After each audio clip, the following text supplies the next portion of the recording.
A palavra do Senhor, Apocalipse capítulo 17, nós daremos sequência à exposição que nós iniciamos a semana passada.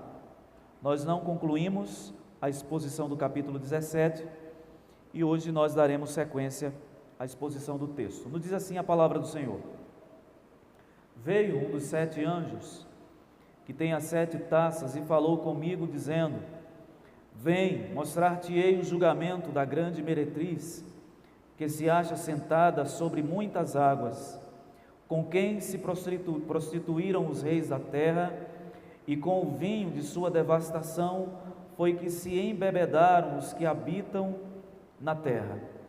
Transportou-me o anjo em espírito a um deserto, e vi uma mulher montada numa besta escarlate, besta repleta de nomes e blasfêmia, com 7 cabeças e 10 chifres. Achava-se a mulher vestida de púrpura e de escarlata, adornada de ouro, de pedras preciosas e de pérolas, tendo na mão um cálice de ouro transbordante de abominações e com as imundícias da sua prostituição. Na sua fronte achava-se escrito um nome em um mistério: Babilônia, a grande, a mãe das meretrizes e das abominações da terra. Então vi a mulher embriagada com o sangue dos santos e com o sangue das testemunhas de Jesus, e quando a vi, admirei-me com grande espanto. O anjo, porém, me disse: Por que te admiraste? Dir-te-ei o mistério da mulher e da besta que tem as 7 cabeças e os 10 chifres, e que leva a mulher. A besta que viste era e não é, está para emergir do abismo, e caminha para a destruição, e aqueles que habitam sobre a terra, cujos nomes não foram escritos no livro da vida, desde a fundação do mundo, se admirarão vendo a besta que era e não é, mas aparecerá. Aqui está o sentido que tem sabedoria. As 7 cabeças são 7 montes, nos quais a mulher está sentada. São também 7 reis, dos quais caíram 5, um existe e o outro ainda não chegou, e quando chegar tem de durar pouco. E a besta que era e não é, também é ele, o 8º rei, e procede dos 7 e caminha para a destruição.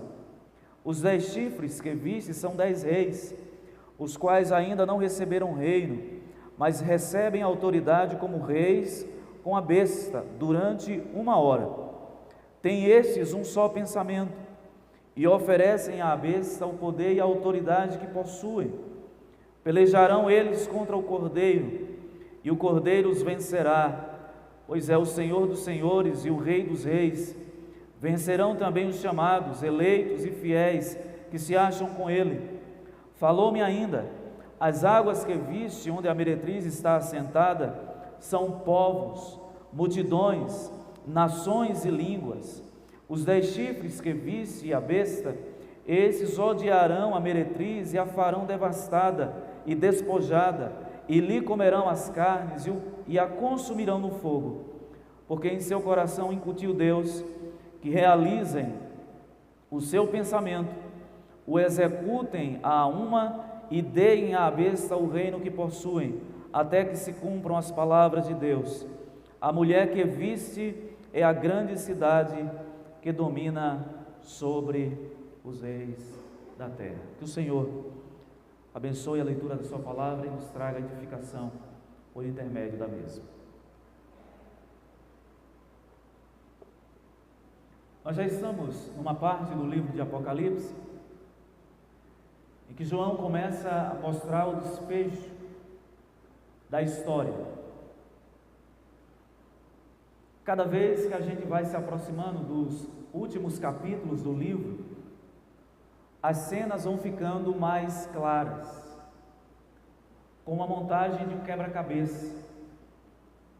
Você pega várias peças e começa a montar, e de início não faz sentido, mas à medida em que as peças vão se encaixando, a imagem vai ficando mais clara, os detalhes vão aparecendo, E é dessa forma que nós podemos ilustrar o que acontece no livro de Apocalipse.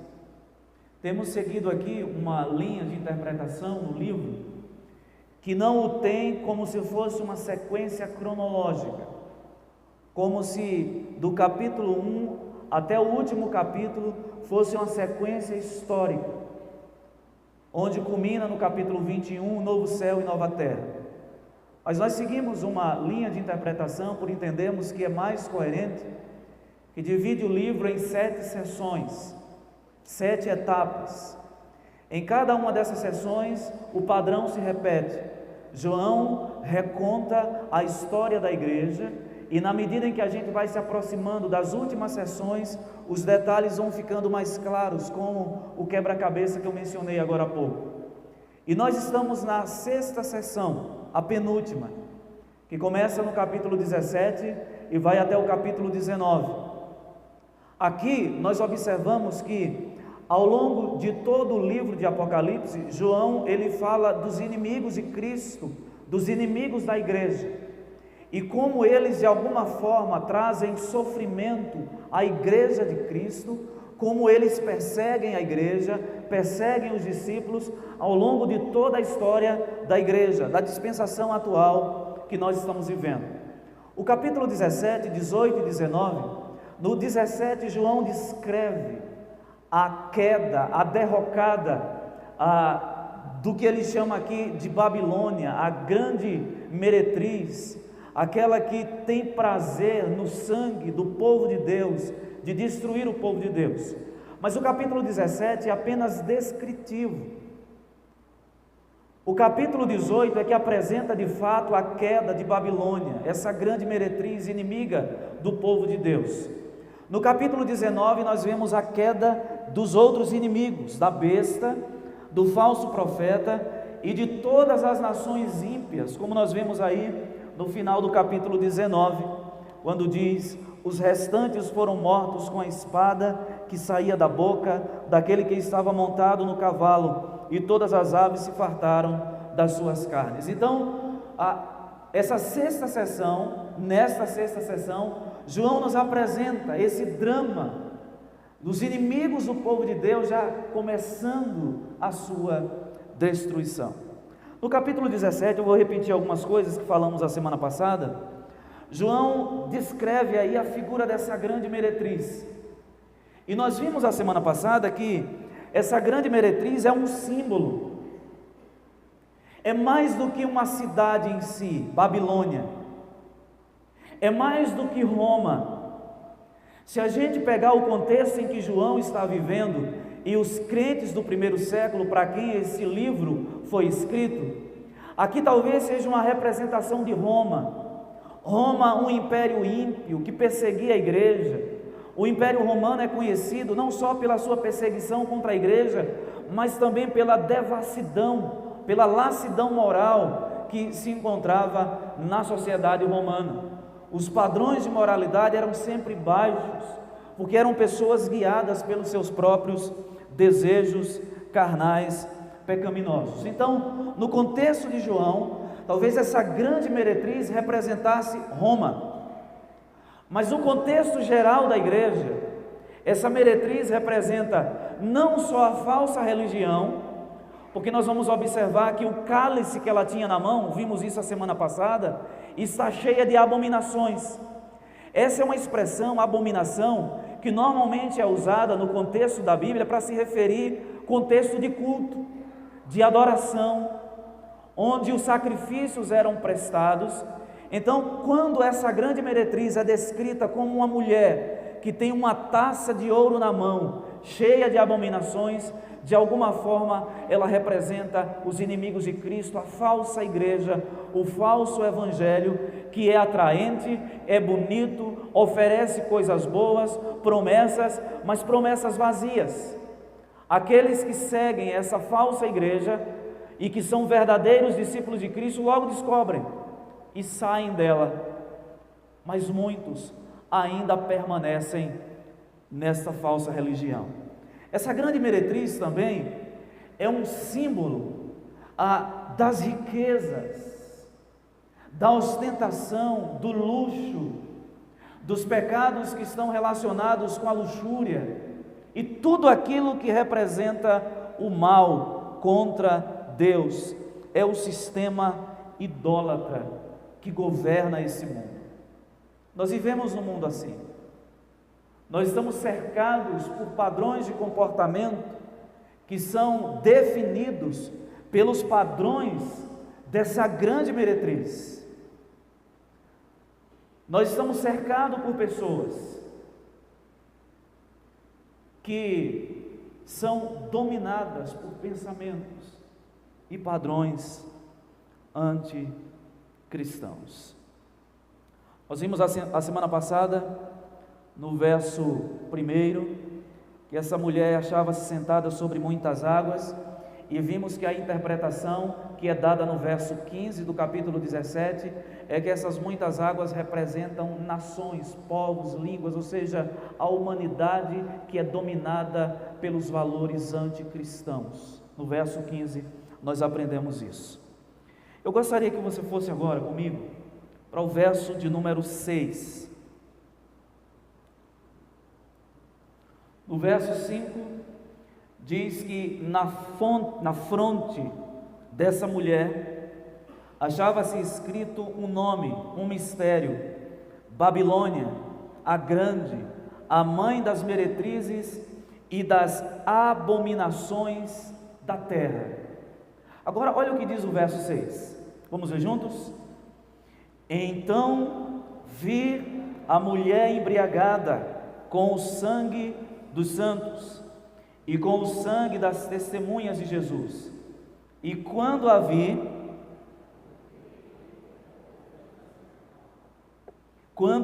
admirei-me com grande espanto. Meus irmãos, João, ele continua a descrição dessa mulher, e ele diz aqui que essa grande meretriz tinha duas armas. Uma delas era a sedução. É o instrumento que ela usa para atrair as pessoas. A maneira como a visão descreve essa mulher é de algo chamativo. O seu traje de luxo, os seus adereços, o seu copo de ouro, cercada de reis, representando aqui para onde toda a riqueza, o luxo do mundo está direcionado.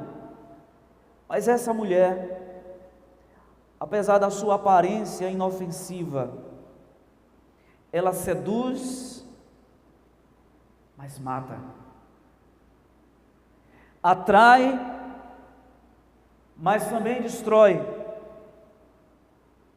Porque o texto diz que ela está embriagada. Observe, não de vinho, mas de sangue. Sangue dos mártires, sangue dos santos, sangue das testemunhas de Jesus. Era exatamente isso que Roma representava nesse contexto aqui. Um mundo hostil, apesar de um mundo atraente. E quando nós vemos os relatos dos evangelhos, Jesus alerta os seus discípulos para eles não se conduzirem pelos padrões do mundo, que são atraentes, que são chamativos. Como diz o profeta, o sábio Salomão, caminhos que parecem bons, caminhos que parecem de vida, mas ao final se revelam como caminho de morte e de destruição. O alerta aqui é para que a igreja do Senhor não se deixe levar pelos atrativos que o mundo oferece. A meretriz, essa mulher, Babilônia, no contexto de João, Roma, no nosso contexto, o mundo ímpio, sempre se opôs à noiva de Cristo. Algumas pessoas, irmãos, se sentem ofendidas quando elas são hostilizadas por causa da fé, o que é uma contradição. Porque nós não devemos esperar que o mundo nos afague. Nós não devemos esperar o tapinha nas costas de agrado do mundo. Porque o Evangelho é uma contracultura. Existem elementos na nossa cultura que são bons, que são verdadeiros e que nós devemos desfrutar deles. Mas existem elementos que são pagãos, anticristãos, contrários a Deus, e nós não podemos nos apropriar deles como se eles fossem inofensivos. O Evangelho, o cristão está na contramão da cultura.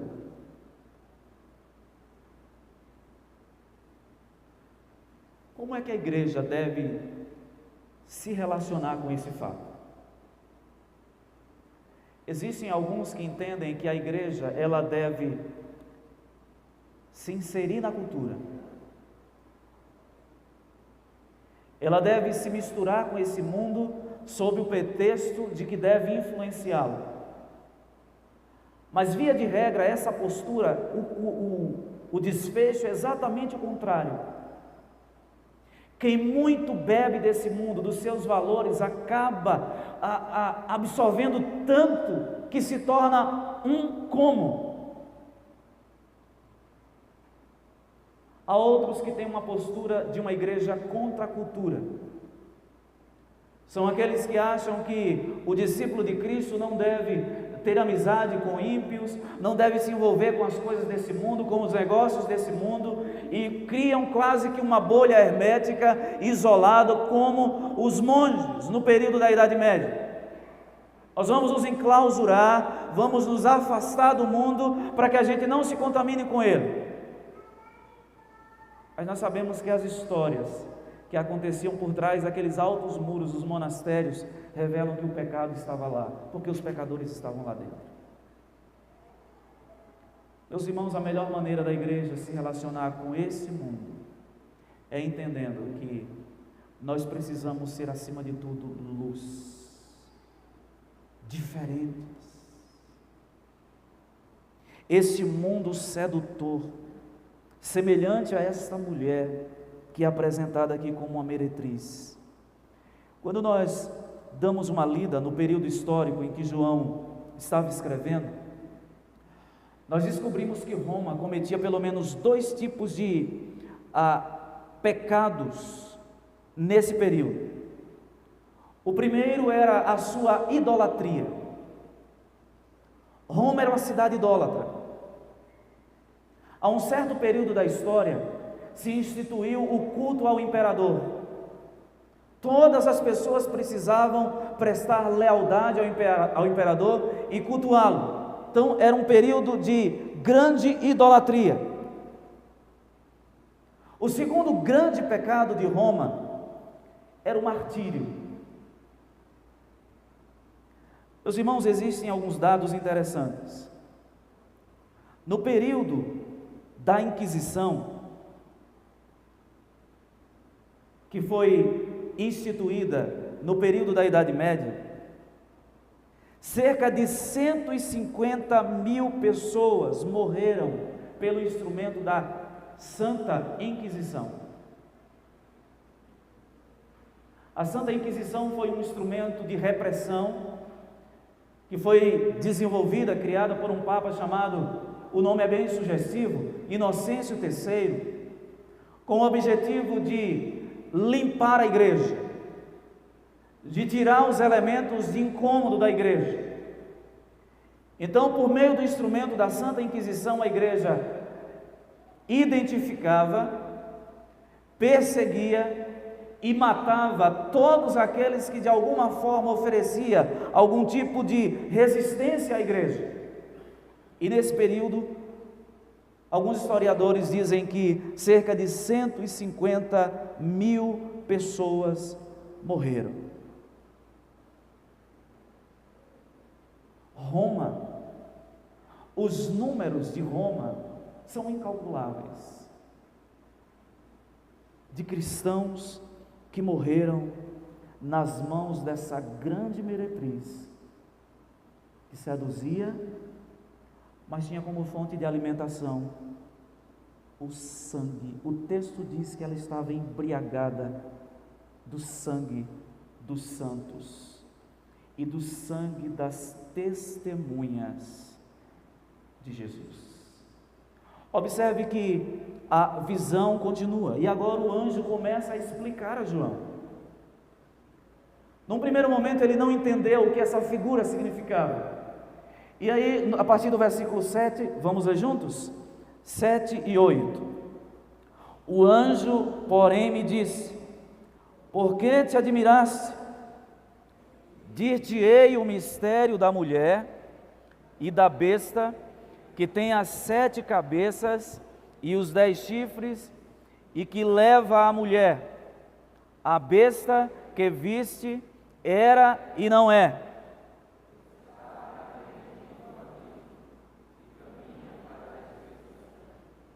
E aqueles que habitam sobre a terra,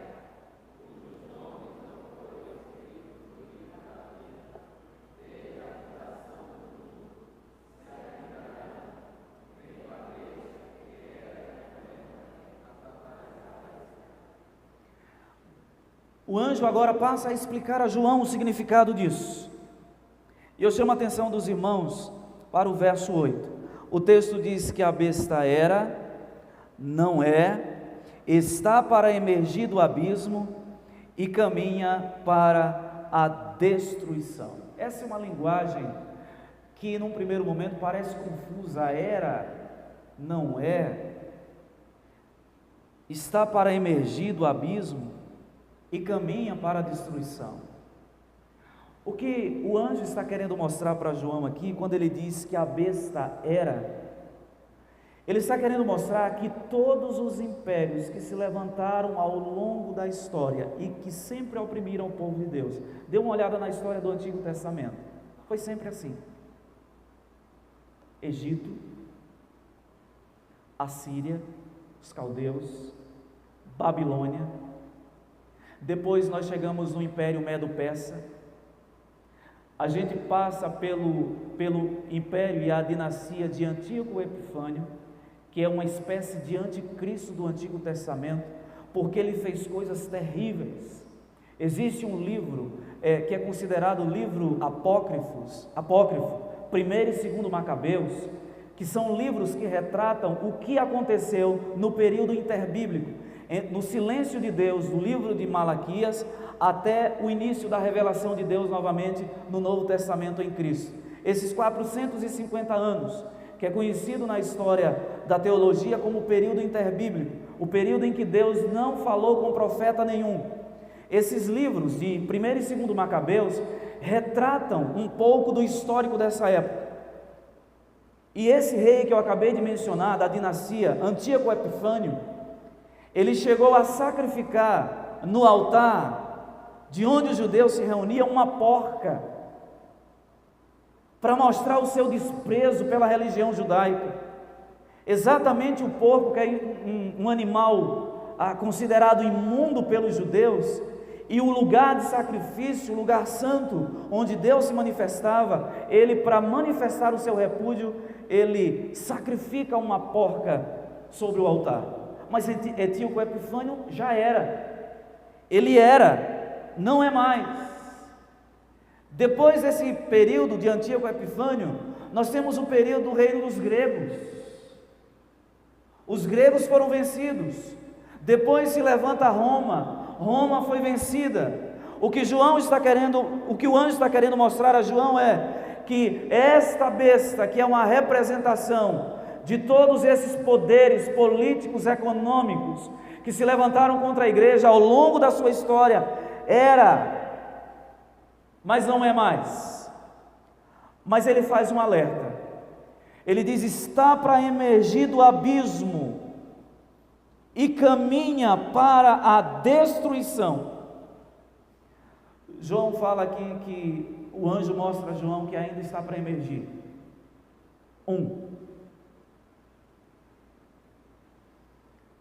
Nós estamos estudando aqui escatologia na igreja. E o apóstolo Paulo, na segunda carta aos Tessalonicenses, ele fala sobre uma espécie de manifestação da iniquidade que aconteceria nos últimos dias. O filho da perdição, o homem da iniquidade. Eu gostaria que você abrisse comigo a sua Bíblia, 2 Tessalonicenses capítulo 2.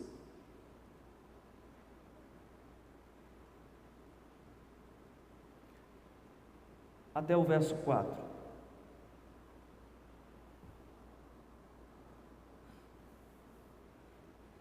Nos diz assim o texto: irmãos, no que diz respeito à vinda de nosso Senhor Jesus Cristo e a nossa reunião com Ele, nós vos exortamos a que não vos demovais a vossa mente com facilidade, nem vos perturbeis, quer por espírito, quer por palavra, quer por epístola, como se procedesse de nós, supondo que tenha chegado o dia do Senhor.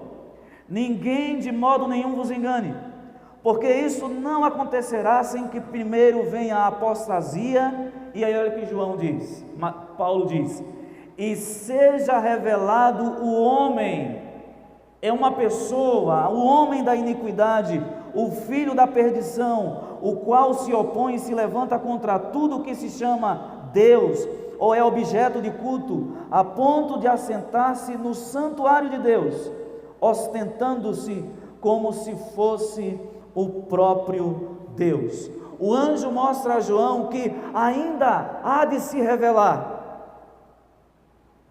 um que vai encarnar a figura da besta com todo o seu poder, com toda a sua autoridade, e vai perseguir a igreja.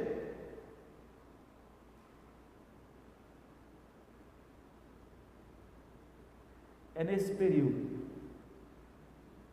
que vai acontecer uma tribulação que Jesus chama de a grande, como nunca houve em todo o tempo. O que o anjo está mostrando a João era todas essas manifestações de governo que surgiram ao longo da história. Todos esses reis que apareceram, Egito, Assíria, Babilônia, Pérsia, Grécia, Império Romano, todos de alguma forma manifestaram aspectos de anticristo. Já era. Mas ainda vai se levantar um. Terrível. Os 5 primeiros caíram. Roma caiu.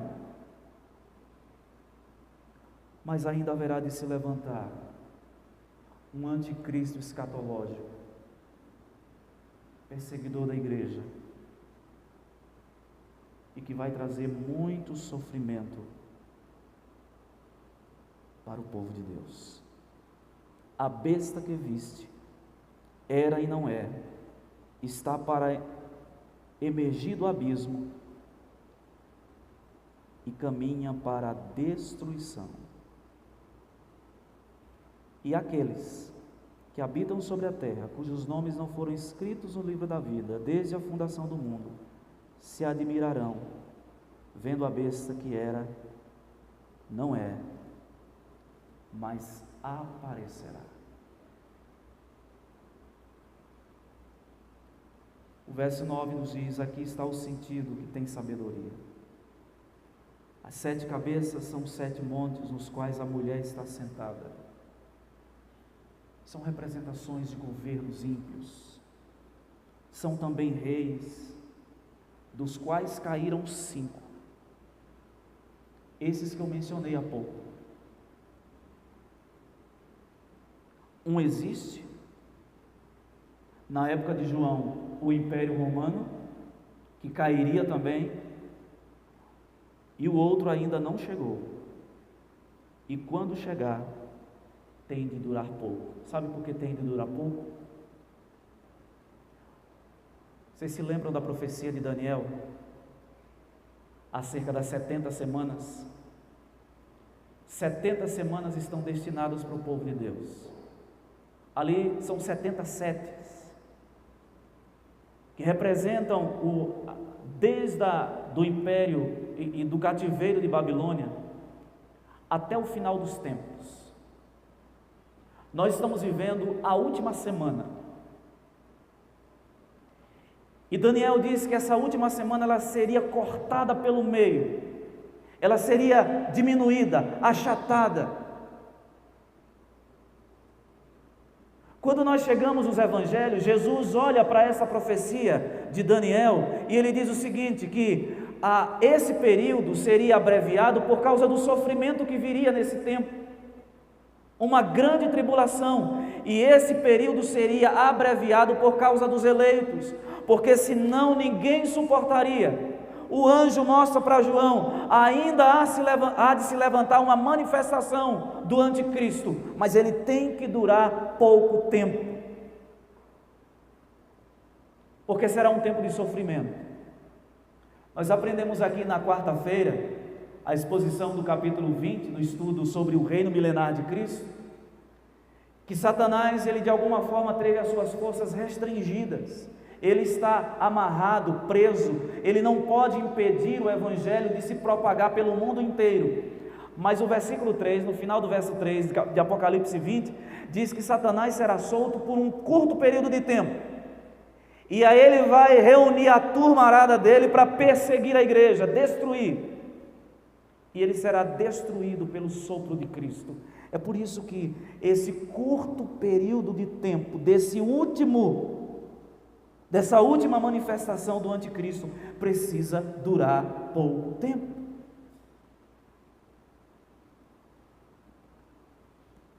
E aí ele continua dizendo, e a besta que era e não é também ele, o oitavo rei, é a descrição da mesma figura dos versos 38. O verso 12 diz, os 10 chifres que viste são 10 reis, os quais ainda não receberam reino, mas recebem autoridade como reis, com a besta, durante 1 hora. João vê a besta, ele vê também o fim dos 10 reis, e o fim da grande meretriz, que é uma representação de toda manifestação ímpia contra Deus. Eu gostaria de ir para a terceira parte do texto, onde o anjo mostra a João um alento. O verso de número 12 a 14 nos diz assim, os 10 chifres que viste são 10 reis, os quais ainda não receberam reino, mas recebem autoridade como reis, como a besta durante 1 hora. Tem estes um só pensamento, e oferecem à besta o poder e a autoridade que possui. Pelejarão eles contra o Cordeiro, e o Cordeiro os vencerá, pois é o Senhor dos senhores e o Rei dos reis. Vencerão também os chamados, eleitos e fiéis, que se acham com ele. Meus irmãos, mesmo com toda essa figura assombrosa, de uma manifestação de uma iniquidade ainda maior no final desses tempos, o anjo mostra a João a soberania de Cristo. Ele é Rei dos reis, Ele é o Senhor dos senhores, Ele vencerá os seus inimigos, já venceu na cruz, mas os destruirá de maneira definitiva na sua manifestação. Mas não só Ele, vencerão também os chamados, eleitos e fiéis, que se acham com Ele. É por isso que Paulo ele exclama, nós somos mais do que vencedores, super campeões, esse é o sentido da expressão, por meio de Cristo. Meus amados, nós não precisamos temer os eventos que ainda estão por vir. Nós não precisamos temer as perseguições. Nós não precisamos temer a fúria de Satanás e do mundo contra a igreja. Porque a palavra do Senhor nos lembra mais uma vez nessa noite acerca da vitória do Cordeiro, Cristo Jesus. Observe que a igreja não é apenas chamada de eleitos, mas de fiéis.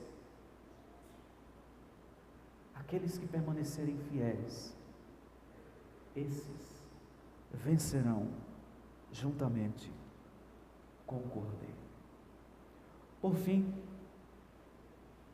versos 15 a 18, nós vemos aqui o propósito de Deus por trás de tudo isso. Vamos ver juntos? Falou-me ainda: as águas que visse, onde a meretriz está sentada, são povos, multidões, nações e línguas. Os 10 chifres que viste e a besta, esses odiarão a meretriz e a farão devastada e despojada, e lhe comerão as carnes e a consumirão, porque em seu coração incutiu Deus que realizem o seu pensamento, o executem a uma e deem à besta o reino que possuem, até que se cumpram as palavras de Deus. A mulher que viste é a grande cidade que domina sobre os reis da terra. Observe que Deus se vale das ações malignas para cumprir o seu propósito. O texto diz que em seu coração incutiu Deus que realizem o seu pensamento.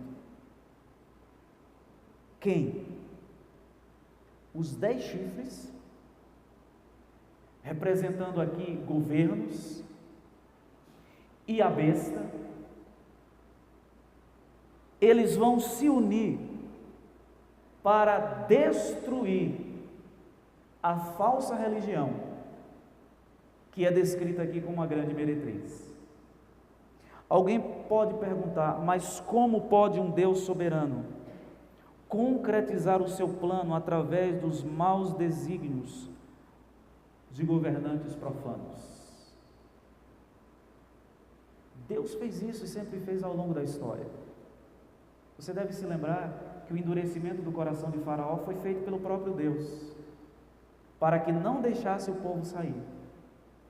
Depois Deus vai lá e amolece o coração para que ele deixe o povo ir. Deus fez isso também com Ciro, o rei Medo-Persa. Amoleceu o coração dele para que ele pudesse decretar o retorno dos judeus para a sua terra. Meus irmãos, Deus é soberano sobre esses homens, apesar de eles parecerem fortes, indestrutíveis. Deus os destruirá, mas Ele usa também as ações deles para concretizar os seus planos. Soberania de Deus, responsabilidade humana. Esses homens, eles não deixam de ser instrumentos de Deus, mas eles respondem diante de Deus pelos seus atos. Nós vemos o caso de Judas Iscariotes, que ele entregou Jesus segundo o propósito de Deus havia predeterminado. Mas a própria Bíblia diz: ai daquele por meio de quem o Filho do Homem vier a ser traído. O propósito de Deus fez com que Judas traísse Jesus, mas ele o traiu porque ele era mau, perverso, maligno. Soberania de Deus, responsabilidade humana. As ações da meretriz, elas não acontecem à parte dos desígnios de Deus. E Deus usará os próprios ímpios para destruir as suas ações.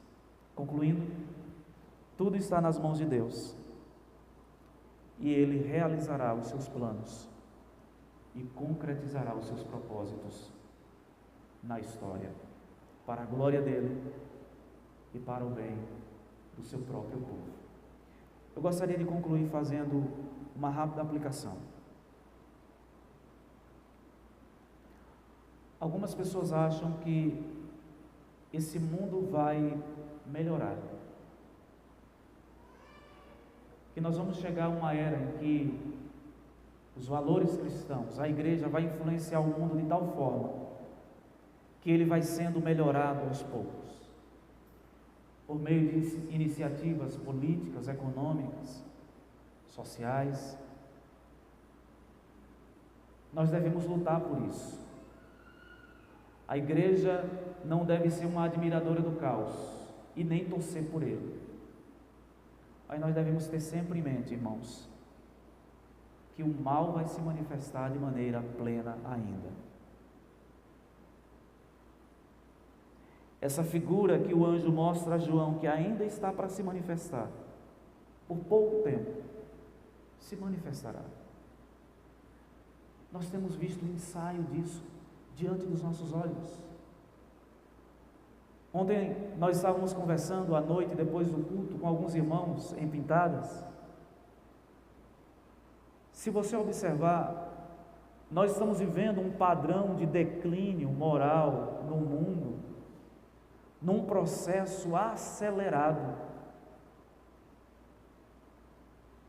Mudanças que antes levavam décadas, gerações, a nossa geração é testemunha da história passando diante dos nossos olhos. Nós temos visto impérios ruírem, nós temos visto nações mudando por conta dos processos migratórios, nós temos visto uma inversão da ordem social, nós temos visto a iniquidade crescendo diante dos nossos olhos. Nós estamos vendo o tempo se encurtar, os últimos dias sendo abreviados, e isso para se cumprir a palavra do Senhor. É por isso que nós precisamos remir o tempo, aproveitar todas as oportunidades para evangelizar, para falar de Cristo, para anunciar a esse mundo que ele está perdido e que ele precisa de restauração. Que o Senhor nos dê a graça de vivermos como igreja do Senhor a verdadeira expressão do Evangelho de Cristo. Amém. Vamos orar.